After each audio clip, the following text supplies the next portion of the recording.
Hello friends, welcome to the standard tutorial. SSC skill test grade C के लिए 100 शब्द प्रति मिनट की गति से 1000 शब्द। लेखक हैं रामधारी गुप्ता। डिक्टेशन 5 सेकंड से स्टार्ट होगा।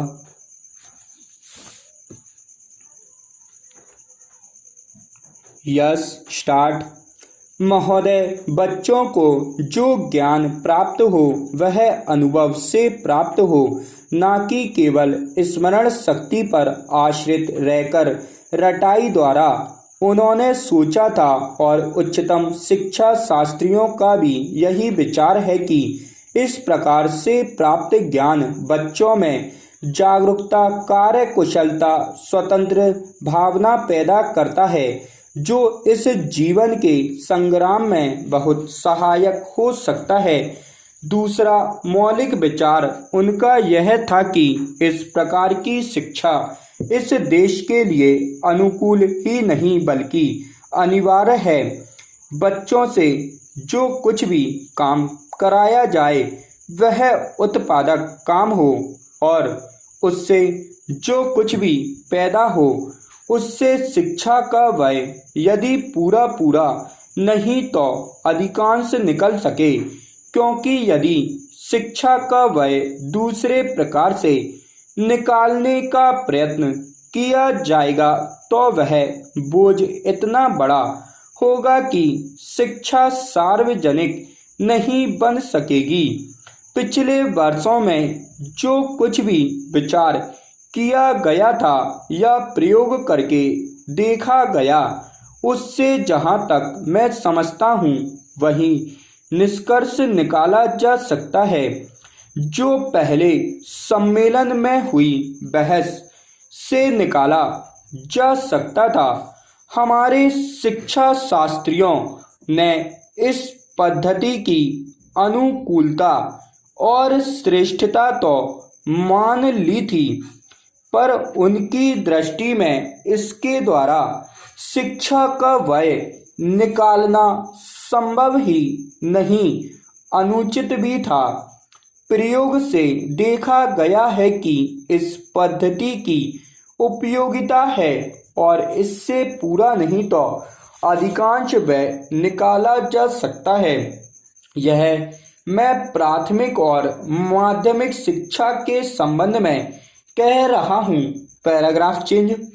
उच्च कोटि की शिक्षा के संबंध में अभी प्रयोग नहीं के बराबर हुआ है, इसलिए उसके संबंध में अभी कुछ भी कहना संभव नहीं है।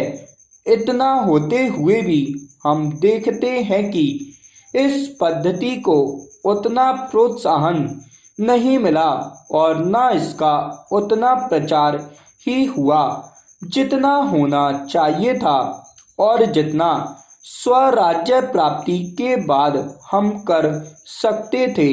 इसका कारण जहाँ तक मैं समझता हूँ यही है कि उसकी उपयोगिता प्रमाणित होने पर भी पुरानी पद्धति पर जो आस्था थी वह अभी दूर नहीं हुई है और इसी कारण शिक्षा के काम में जो व्यक्ति लगे हुए हैं उनका ना तो इस ओर ध्यान गया है और ना उन्होंने इस विषय पर गहराई से चिंतन ही किया है। Paragraph change. आज भी हम इतना ही कह सकते हैं कि इस पद्धति का अभी केवल प्रयोग ही किया जा रहा है। इसे राष्ट्रीय कार्यक्रम मानकर हमारी सरकार ने उसको चालू करने का निश्चय नहीं किया और क्रियात्मक रूप से कुछ करने की बात तो नहीं के बराबर ही है। उसका परिणाम यह हुआ है कि पुरानी पद्धति की संस्थाएं दिन प्रतिदिन बढ़ती जा रही हैं और शिक्षा पर सरकार जो कुछ भी व्यय कर सकती है या करना चाहती है उसका बहुत बड़ा अंश उस पद्धति को ही बनाए रखने में व्यय हो रहा है और इस पद्धति को बहुत कम प्रोत्साहन मिला है।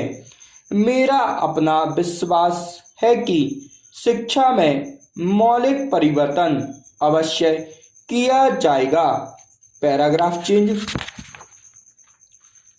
महोदय, बहुत बड़ा अंश अनुभव और लोगों को कही सुनी बातों से, देखे हुए दृश्यों से और कुल तथा समाज की परंपरा से प्राप्त होता है। सिनेमा इस सभी प्रकार के ज्ञान की प्राप्ति में सहायक हो सकता है, क्योंकि यह मनुष्य की दृश्य और श्रव्य अनुभूतियों के क्षेत्र को बहुत ही बढ़ा सकता है।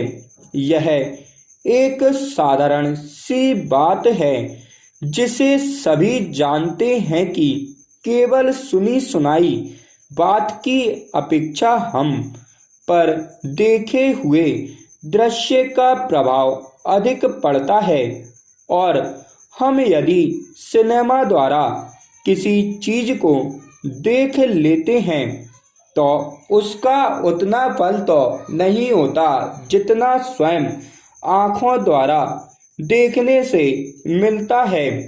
उससे तो कहीं अधिक अमिट छाप किसी के सामने किसी दृश्य के वर्णन करने से पड़ती है। मन बहलाव के भी साधन कितने ही प्रकार के होते हैं।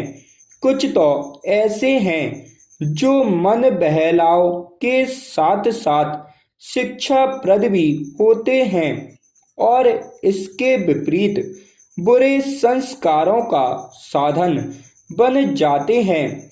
मैं स्वयं यह दावा नहीं कर सकता कि मैंने बहुत सी फिल्में देखी हैं। सच पूछिए तो मुझे बहुत कम फिल्में देखने का अवसर मिला है, पर मेरे पास जो खबरें पहुंचती हैं बहुत तेरे विश्वसनीय भाइयों और बहनों द्वारा जो शिकायतें पहुंचाई जाती हैं, उनसे मालूम होता है कि बहुत तेरी फिल्में दूसरी कोटि की हैं, जो शिक्षा अथवा मन बहलाव का साधन न बनकर बुरी वासनाओं को जागृत करती हैं, विशेषकर युवकों के चरित्र पर बुरा प्रभाव डालती हैं। हो सकता है कि इस प्रकार की फिल्में अधिक लोकप्रिय होती हों, उनके द्वारा अधिक पैसे कमाए जा सकते हों। कुछ लोग यह कह सकते हैं कि फिल्म निर्माताओं का काम ऐसी फिल्मों को बनाना है जो लोकप्रिय हों, क्योंकि वे एक प्रकार की मांग को पूरा करती हैं। Paragraph change. यह भी कहा जा सकता है कि फिल्मों का ध्येय मन बहलाव की ही है।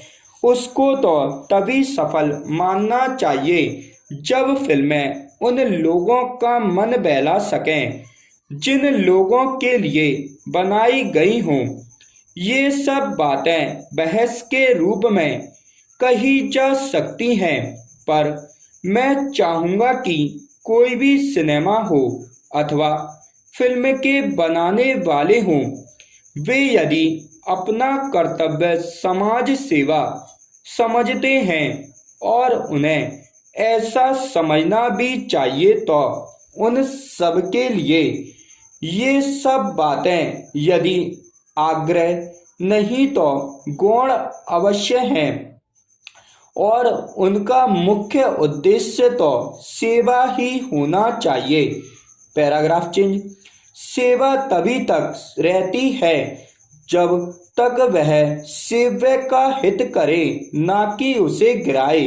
इसलिए मैं चाहूँगा कि फिल्म बनाने वाले इस पर विचार करें कि उनका उद्देश्य क्या है।